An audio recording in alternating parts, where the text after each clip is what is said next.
sampai duri yang menusuk tapak kaki, sesungguhnya itu adalah cara Allah ingin menghapuskan dosa-dosa. Ada orang-orang yang silap, salah dan berdosa, lalu Allah sayang kepadanya. Innallaha idza ahabba qauman ibtalahum. Kalau Allah sayang kepada kaum itu, Allah uji dia dengan penyakit, lalu Allah bersihkan dia hatta yamshi 'alal ardi makanan alaihi khati'ah, sampai dia berjalan di atas muka bumi tidak lagi ada dosanya walaupun sebesar debu, bersih sebersih-bersihnya. Tapi terkadang pandangan manusia berbeda dengan pandangan Allah Subhanahu wa ta'ala. Allah menguji manusia membuat derajatnya naik. Allah menguji manusia membuat dosanya hilang. Allah menguji manusia membuat dia sabar, dan ketika dia sabar Allah berikan balasan. Innama yuwaffas sabiruna ajrahum bighairi hisab. Balasannya tidak dapat dihitung oleh manusia. Tapi kemudian manusia memandang inilah orang yang terlaknat karena sering sakit, inilah orang yang terlaknat karena selalu banyak kesulitan, kesusahan dalam hidupnya. Padahal orang yang terlaknat adalah orang yang ketika diberikan nikmat, manusia menganggap, menyangka itu nikmat, padahal itu hanyalah azab yang tertunda. Apa kata Allah Subhanahu wa ta'ala? Sanastadrijuhum, kami berikan mereka istidraj min haitsu la ya'lamun, tanpa mereka sadari mereka sedang dipermainkan Allah Subhanahu wa ta'ala. Orang menyangka mereka adalah orang-orang yang diberi nikmat, padahal sesungguhnya dia sedang dipermainkan dengan azab tapi berbaju nikmat. Nabi menjelaskan ayat ini, innallaha la yumli lizalim. Allah Subhanahu wa ta'ala mengulur orang-orang yang zalim, yang aniaya. Diulur umurnya panjang, diulur rezekinya banyak, diulur keluarga anaknya sehat, lengkap, sempurna, tapi justru itu menjauhkan dia dari Allah Subhanahu wa ta'ala. Ada manusia ini perbuatannya jauh dari Allah, tapi istrinya dekat kepada Allah. Ada manusia ini keluarganya jauh dari Allah, tapi pekerjaannya dekat kepada Allah. Laknat adalah ketika tiga-tiga yang ada dalam diri manusia semuanya jauh dari Allah Subhanahu wa ta'ala. Tabbat syada Abi Lahab wa tabb. Abu Lahab dilaknat Allah. Apa yang pertama jauh dari Allah Subhanahu wa ta'ala? Ma aghna anhu maluhu. Hartanya yang banyak justru membuat dia semakin jauh dari Allah. Wa ma kasab. Usahanya, pekerjaannya, perbuatannya, aktivitasnya juga membuatnya jauh dari Allah. Wa mra'atuhu hammalatal hatab. Perempuan yang mendampingi dirinya juga membuat dia semakin jauh dari Allah Subhanahu wa ta'ala. Jangan sampai kita salah pandang. Karena salah berfikir, maka kita akan salah melihat, salah berbicara. Akhirnya kita akan su'uzan kepada Allah Subhanahu wa ta'ala. Di mana keadilan Allah? Mengapa orang yang tidak berbuat pahala, tidak pernah berbuat sedekah, tidak pernah melaksanakan salat, badannya sehat, umurnya panjang, rezekinya melimpah? Di mana keadilan Allah? Salah faham, salah fikir, salah pandang, salah bicara. Padahal sesungguhnya Allah Subhanahu wa ta'ala sedang berbuat seadil-adilnya. Ada orang-orang yang salah, diberikan Allah ujian sakit, lalu kemudian hapus dosanya, bersih dia menghadap Allah. Tapi ada orang-orang yang salah, karena dia tahu perbuatan itu salah, dia teruskan dalam kesalahannya. Mereka tidak kafir, mereka disebut dengan fasik. Yudhillu bihi katsira. Banyak orang yang disesatkan Allah. Wa yahdi bihi katsira. Banyak orang yang diberi hidayah oleh Allah. Siapa itu orang yang disesatkan Allah? Wa ma yudhillu bihi illa al-fasiqin. Yang disesatkan Allah adalah mereka yang fasik. Siapa itu orang fasik? Orang yang tahu bahwa perbuatan itu salah, dia lakukan kesalahan itu dengan penuh kesadaran. Dia sadar bahwa dia diperhatikan Allah, dia tahu bahwa dia lihat Allah, dia tahu bahwa bersamanya inna alaikum lahafizin, bersamamu ada malaikat-malaikat yang menjaga, kiraman, mulia, katibin, mencatat, ya'lamuna ma taf'alun. Mereka tahu apa yang kamu lakukan. Tapi dengan penuh kesadaran dia langgar aturan-aturan Allah. Mereka adalah orang-orang yang fasik. Mereka diazab Allah Subhanahu wa ta'ala di dunia, bukan dalam bentuk kemiskinan, bukan dalam bentuk kefakiran, bukan dalam bentuk penyakit, diazab dalam bentuk kenikmatan agar dia semakin jauh dari Allah Subhanahu wa taala. Innallaha la yumli lizalim. Allah Subhanahu wa taala mengulur orang-orang yang zalim itu, diulur umurnya, dipanjangkan umurnya, dilimpahkan rezekinya, disehatkan anak-anaknya supaya semakin jauh dari Allah Subhanahu wa taala. Hatta idza akhadhahu lam yuflithu, sehingga ketika Allah menjatuhkan azabnya ke neraka jahanam nanti, maka tidak ada lagi yang tersisa dari dirinya kecuali hanya layak menerima azab Allah Subhanahu wa taala. Innallaha la yazlimu mithqala dzarrah. Allah tidak pernah berbuat zalim aniaya walaupun sebesar biji sawi, sebesar ujung rambut, sebesar ujung tombak, sebesar mata kail pancing, sebesar butiran debu, sebesar tapak kaki semut yang hitam di atas batu yang hitam di tengah malam yang kelam. Tidak pernah Allah Subhanahu wa taala zalim dan aniaya. Lalu kenapa manusia itu masuk neraka? Karena perbuatannya sendiri, karena tindak tanduk dan tingkah lakunya. Karena Allah sudah memberikan dia ala fil jasadi mudghah. Ketahuilah di dalam jasadmu itu ada segumpal. Idza salahat salahal jasadu kulluh. Kalau yang dalam hati segumpal daging itu baik, maka baiklah seluruh jasadmu dari ujung rambut sampai ke ujung kaki. Wa idza fasadat, tapi kalau segumpal itu rusak, fasadal jasadu kulluh, maka rusaklah seluruhnya dari ujung kaki sampai ke ujung rambut. Ala wahiyal qalb, sesungguhnya yang segumpal itu adalah hati. Wa nafsi wa ma sawwaha, demi jiwa manusia dan penciptaannya. Fa alhamaha fujuraha, Allah berikan jalan fujur, jahat, buruk, hitam, bengkok. Wa taqwaha, Allah berikan jalan yang lurus, baik, saleh. Maka kemudian tinggal manusia memilih.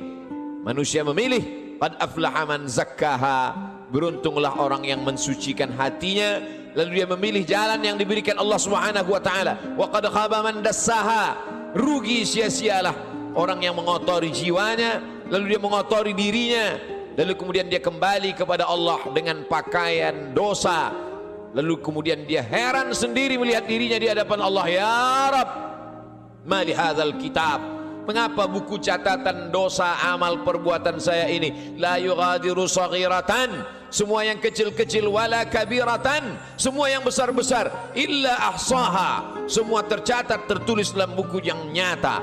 Allah Subhanahu wa taala berkata padanya saat itu, Iqra, bacalah. Di dunia kita diperintahkan membaca Al-Quran bersama para kiai, guru, abaib, alim ulama, kita diperintahkan membaca kitab-kitab. Tapi saat itu kita diperintahkan Iqra kitabak, baca buku catatan amalmu. Kafa bi nafsika al-yawma 'alaika hasiba, cukuplah itu sebagai alat untuk menghitung segala perbuatanmu. Tapi saat itu apa daya, apa yang dapat dilakukan manusia? Penyesalan tak lagi bermakna. Saat itu dia hanya dapat mengutuk dirinya. Saat itu wasiqal ladzina taqaw rabbahum, orang-orang yang takut kepada Allah, maka dia akan digiring, dibawa ilal jannati zumara, masuk ke dalam surga berjamaah. Sampai di pintu surga, apa kata malaikat menyapa? Salamun, selamat kamu, tibtum, kamu sudah berbuat baik, fadkhuluha khalidin, masuklah kamu ke dalam surga khalidin, kekal selama-lamanya. Mendapatkan salam dari pejabat, mendapatkan salam dari orang kaya, betapa bangga, betapa terhormatnya. Ini bukan salam dari makhluk. Salamun qawlan min rabbir rahim, salam dari Allah Subhanahu wa taala. Jibril pernah menitipkan salam kepada Sayyidatuna Aisyah Ummul Mukminin. Betapa senangnya mendapatkan salam dari makhluk yang tak berdosa, malaikat. Tapi ini salam dari Allah Subhanahu wa taala. Salamun, salam bersih, suci, tak ada noda dan dosa. Min rabbir rahim, dari Allah yang tak ada kotoran, subhanahu, maha suci, wa ta'ala, maha tinggi dari makhluk. Lalu siapa yang mendapatkan salam dari Allah itu? Yang mendapatkan salam dari Allah juga orang-orang yang hatinya salam. La yanfa'u malun, hari itu tak ada guna harta, wala banun, tak ada guna anak, illa man atallaha, kecuali orang-orang yang datang menghadap Allah biqalbin salim, dengan hati yang bersih, dengan hati yang suci. Tubuh manusia penuh dengan kotoran, tubuhnya dari daging, dari darah, dari tulang, dari kuku dan bulu, hancur busuk menjadi nanah, nanah menjadi santapan cacing tanah, kotor, bau, hina, rendah. Tapi kemudian dia menjadi mulia karena hatinya yang bersih mengingat Allah subhanahu wa ta'ala. Aneh, ajaban, manusia itu memang makhluk yang benar-benar aneh, diciptakan dari sesuatu yang kotor, rendah, hina. Lalu kemudian setelah ditiupkan roh ke dalam jasadnya, faqa'u lahu sajidin, semua makhluk-makhluk malaikat bersujud kepadanya. Lalu kemudian Allah subhanahu wa ta'ala mengujinya. Setelah makhluk bersujud kepadanya, maka iblis menggodanya. Tergoda dia dengan segala yang apa dia lihat di dunia. Semua yang dia pandang menggoda, semua yang dia dengar juga menggoda hati kecilnya. Tapi ada orang-orang yang diberikan Allah subhanahu wa ta'ala istiqamah.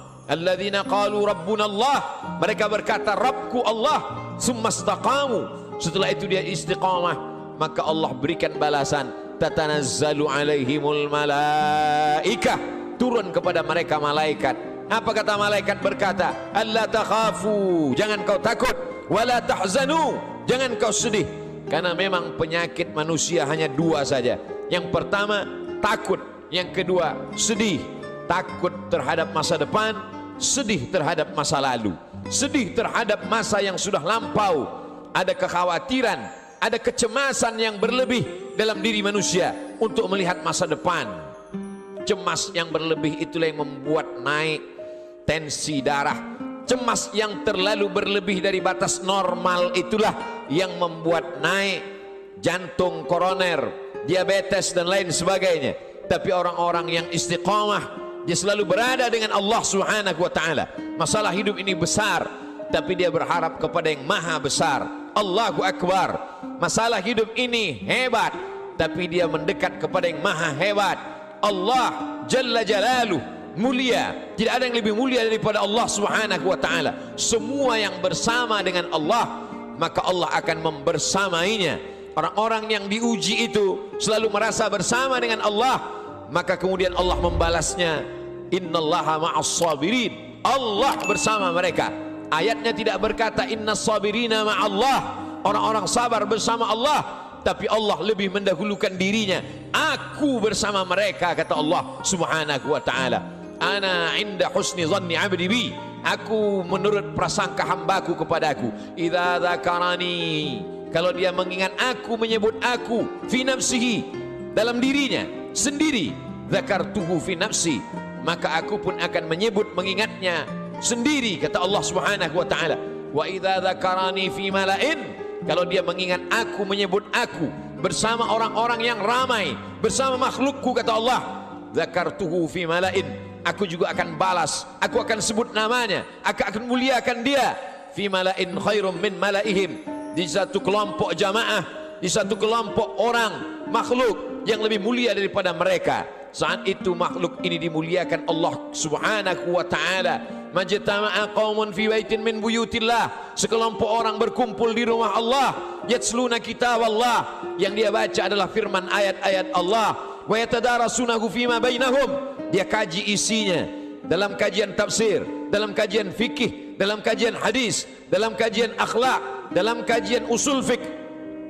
Nazalat alaihimus sakinah, turun ketenangan ke dalam hati mereka. Hati bukan punya kita. Qalbul mu'min baina asabi'ir rahman, hati orang beriman seperti uang logam yang dipermainkan di jari jemari. Begitulah Allah subhanahu wa ta'ala kuasa untuk membuat hati yang sempit menjadi lapang, untuk membuat hati yang susah menjadi senang. Semua berada dalam genggaman qudrat iradat kuasa Allah subhanahu wa ta'ala.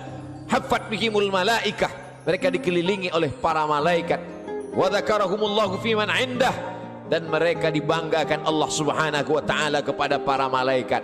Ketika Allah menciptakan manusia, apa kata malaikat? Ataj'alu fiha, untuk apa kau ciptakan mereka ya Allah? Ataj'alu fiha man yufsidu fiha wa yasfiku dima, mereka hanya akan berkelahi, berperang, menghancurkan negeri. Lalu apa kata Allah subhanahu wa ta'ala? Menjawab dengan kata-kata kalimat rahasia, inni a'lamu ma la ta'lamun, aku lebih tahu apa yang kamu tidak tahu. Kata-kata firman Allah terbukti karena dia maha benar.